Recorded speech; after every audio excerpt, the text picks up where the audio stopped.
Everybody comfortable?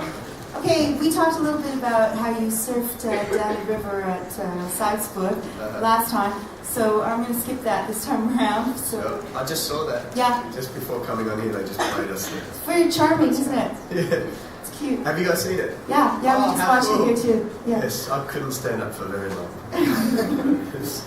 All right, I'm going to go right to fast right away. I'm going to start with Aleister. Hello, Aleister. Hi Guy, Aleister Birch from SBS Radio. Guy, I think I'm correct in saying we're both migrants to Australia, but you moved there with your parents when you were very young. Yes. Can you remember your initial reaction when you first found out about it? Do you have any advice for kids in Europe or Australia facing a similar relocation for today? And very quickly, also, Paul, can you tell us how the show has been received back home so far? Cool. When you say when I first found out about it, specifically when I migrated to Australia?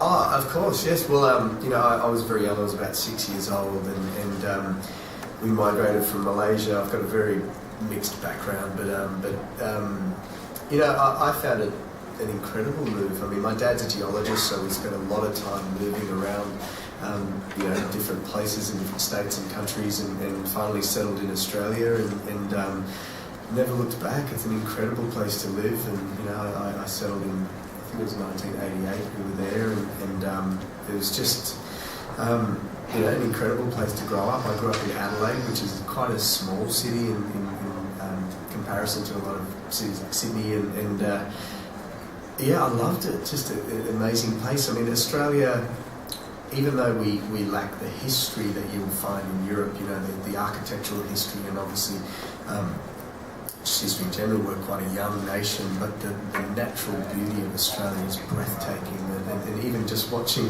the postcards back just then, I sort of started to feel a bit emotional. I was like really proud of just what we have there, and the people are beautiful, the scenery is beautiful.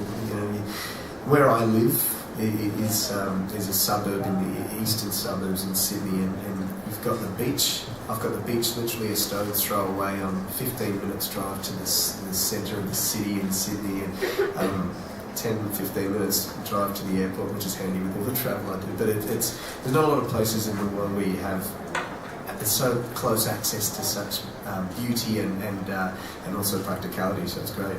Sounds really hard. Can I just quickly address Aleister's question about the response to last night's show was incredible in Australia.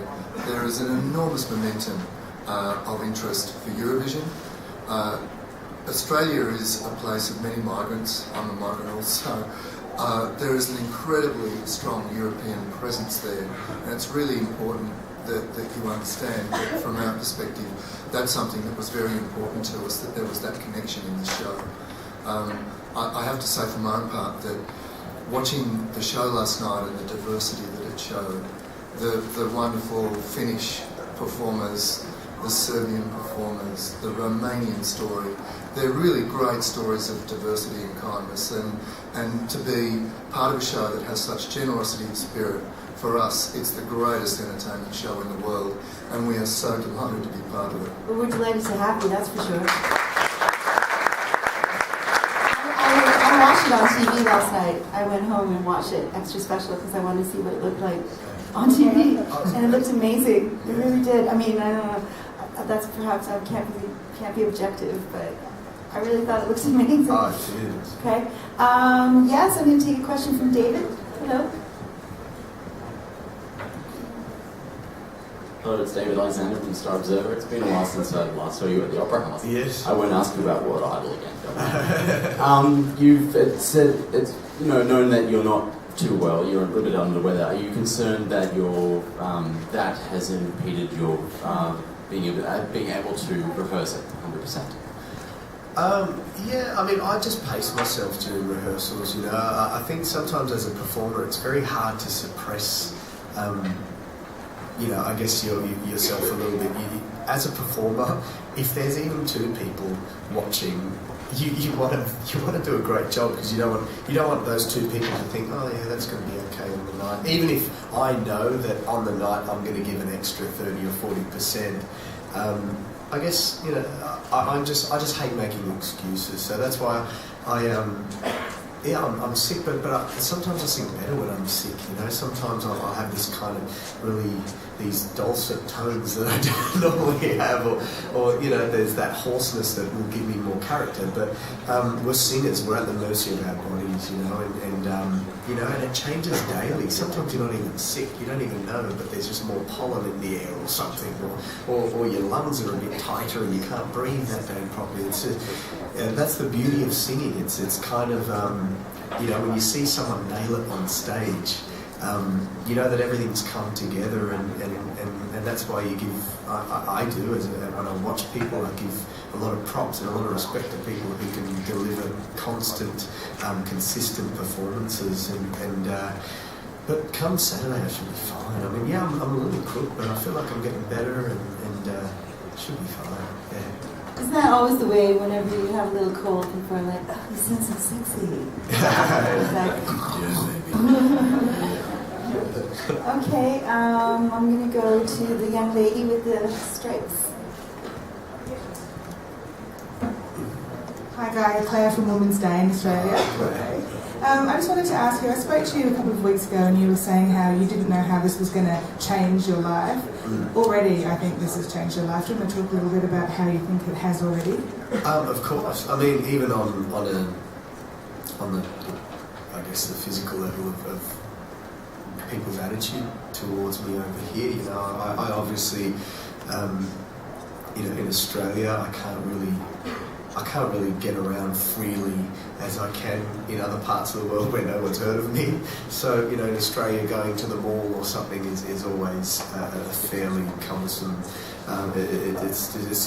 It's not as easy as going, say, to the mall here in Vienna where no one really knows me. So it's but since the onset of Eurovision, you know, there's people who are starting to stop me and get photos and say, hey, you're the Aussie guy, and things like that, which is all well and good. I mean, I didn't get into this life to I guess have fame or be recognisable. I got into it to hopefully spread my music to as many people, and obviously the offset of that is you become a well-known person or whatever. But my dream is just to play music in different parts of the world that haven't heard my music. You know, I'm a songwriter. I have been for a long time, and nothing makes me more happy than just sharing my music with a crowd that's unfamiliar with it. So it's an incredible opportunity, and definitely has changed my life in that regard. But last night, I think I properly got bitten by the Eurovision bug. You know, just being in the room and feeling that energy, being in the green. I was in the green room as I was being interviewed by the host, and it looked so much fun in that green room. I can't wait for my turn in that green room. I'm going to pace myself with the wines and the champagne, and definitely drink after the performance. But that's a good cue, actually, because it's time for you to choose where you're going to be placed as far as your performance. Oh, wow. Second or first half final. Oh, hang on, as in placed, as in like... Where you'll be performing. Wow. Yeah. Did you know that? Dun, dun, dun. All right.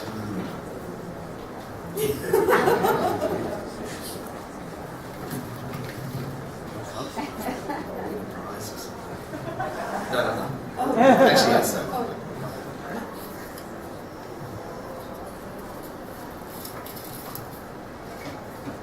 First half. All right.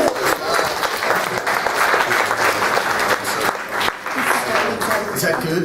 Is that good? Is that a good thing? It's good. It's good for the viewing public, that's for sure. Awesome. Probably not good for Australia because that means I'm on earlier. That's like 5 something in the morning. So.